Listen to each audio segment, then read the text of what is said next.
추수감사절의 참된 의미를 알아야 이 절기를 추수감사절답게 우리는 보낼 수 있습니다. 추수감사절의 본래 의미는 무엇일까요? 많은 이들은 메이플라워 호를 타고 신대륙으로 건너간 청교도들이 드린 첫 추수감사 예배를 추수감사절의 기원으로 생각합니다. 그러나 감사절은 그보다 훨씬 오래전부터 이스라엘 백성들에게 있었던 전통이었습니다. 그 뿌리는 구약의 맥추절, 즉 보리를 수확하는 계절, 즉 하나님께서 첫 열매를 허락하신 은혜를 기억하며 감사 제물을 드렸던 것에 있습니다. 오늘 본문인 신명기 26장은 왜 우리가 감사를 드려야 하는지, 그리고 그 감사가 어떻게 표현되고 어떻게 마무리되어야 하는지를 분명하게 가르쳐 줍니다. 감사는 하나님께서 자신의 약속을 지키시기 위해 우리에게 행하신 일들을 기억하는 것에서부터 시작됩니다. 신명기 26장에서 가르쳐주는 감사는 출애굽 역사를 회상하는 것으로 시작됩니다. 즉 감사는 하나님이 나에게 무엇을 하셨는지를 잊지 않는 데서 시작되는 것입니다. 그리고 이 감사절의 중심에는 하나님께 받은 은혜에 감사하는 마음과 그 은혜를 이웃에게 베푸는 나눔의 정신이 함께하고 있습니다. 하나님께서 주신 것을 독차지하지 아니하고 생산수단이 없는 레위인과 사회적 약자인 외국인, 고아, 과부와 함께 즐거워하며 나누는 일, 이것이 하나님께 선명하신 감사의 온전한 실천입니다. 이 나눔의 정신이 바로 추수감사절의 본래 취지이며 오늘 우리가 반드시 되새겨야 할 핵심 가치입니다. 그러므로 우리는 진지하게 스스로에게 물어보아야 합니다. 우리가 드리는 이 감사가 과연 하나님께서 기쁘게 받으실 만한 제사인가인지를, 성경은 이 사실과 관련하여 가인과 아벨의 제사를 통해 분명하게 우리들에게 가르쳐 줍니다. 두 사람 모두 제사를 드렸으나 하나님께서는 아벨의 제사만 받으신 이유를 성경은 자세하게 설명하고 있지 않습니다. 그러나 한 가지 진리는 분명합니다. 하나님께서 기쁘게 받으실 만한 제사는 제물의 종류와 양과 크기가 아니라 하나님을 향한 마음의 중심과 진실함, 그리고 순종이 담긴 제사라는 것을, 추수감사절의 예배도 마찬가지입니다. 단순히 감사합니다라고 말하는 형식적인 절기가 돼서는 것이 아니라 하나님을 향한 진실된 마음, 그분의 은혜를 깊이 기억하는 믿음이 담긴 감사가 되어야 합니다. 그럴 때 우리의 예배가 하나님께서 기쁘게 받으시는 향기로운 제사가 될 수 있는 것입니다. 추수감사절은 단순히 지나온 한 해를 돌아보는 날이 아닙니다. 오히려 하나님께서 기뻐하시는 감사가 무엇인지를, 그리고 우리의 감사가 어떤 삶으로 이어져야 하는지를 다시 확인하고 결단하는 날인 것입니다.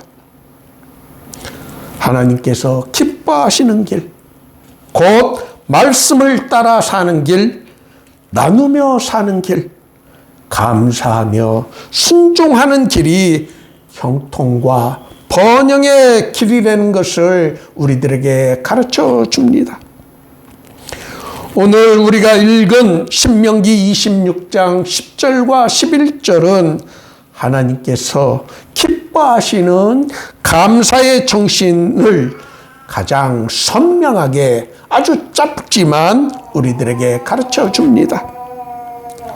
이스라엘 백성이 약속의 땅에 들어가 첫 수확을 얻었을 때 그 소산의 만물을 하나님께 드리며 이렇게 고백합니다.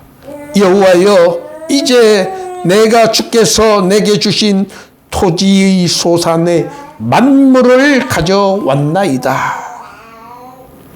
참된 감사는 바로 이 고백에서 시작됩니다. 감사의 출발점은 내가 얻었나이다가 아니라 주께서 주셨나이다라는 은혜의 기억에서부터 시작되는 것입니다. 내가 누리는 모든 것이 하나님의 선물이라는 깨달음에서 감사가 흘러나오는 것입니다.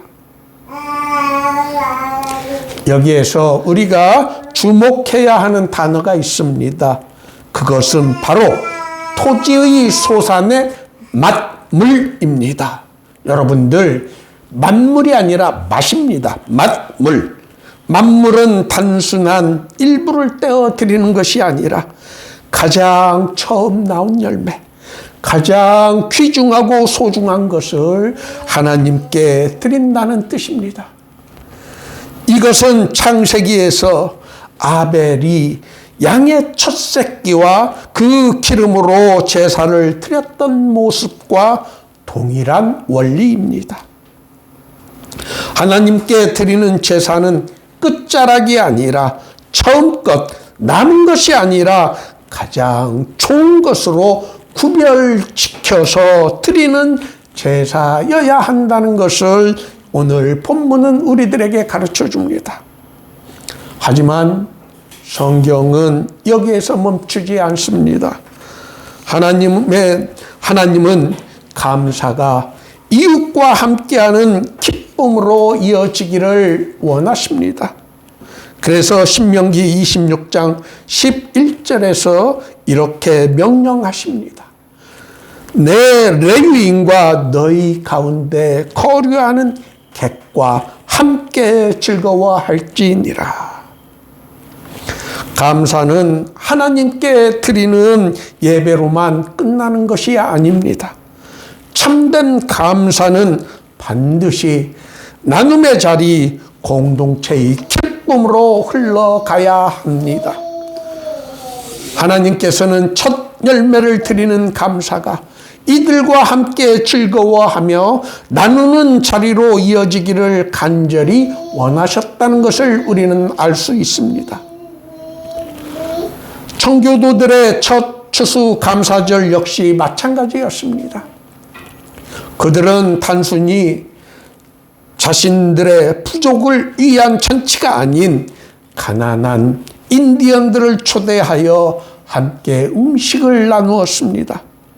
이는 그들이 풍성했기 때문에 나눈 것이 아니라 감사의 마음이 나눔으로 흘러갔기 때문에 그들은 인디언들을 초대해서 추수 감사의 음식을 나누었던 것입니다. 감사의 본래 정신은 나눔에 있는 것입니다. 감사는 나눌 때 온전하게 됩니다. 그리고 이러한 나눔은 하나님께서 기쁘게 받으시는 제사로 완성되는 것입니다. 그래서 히브리서 13장은 이렇게 우리들에게 가르쳐 줍니다. 선행과 나눔을 잊지 말라. 선행과 나눔을 잊지 말라. 하나님은 이 같은 제사를 기뻐하신다.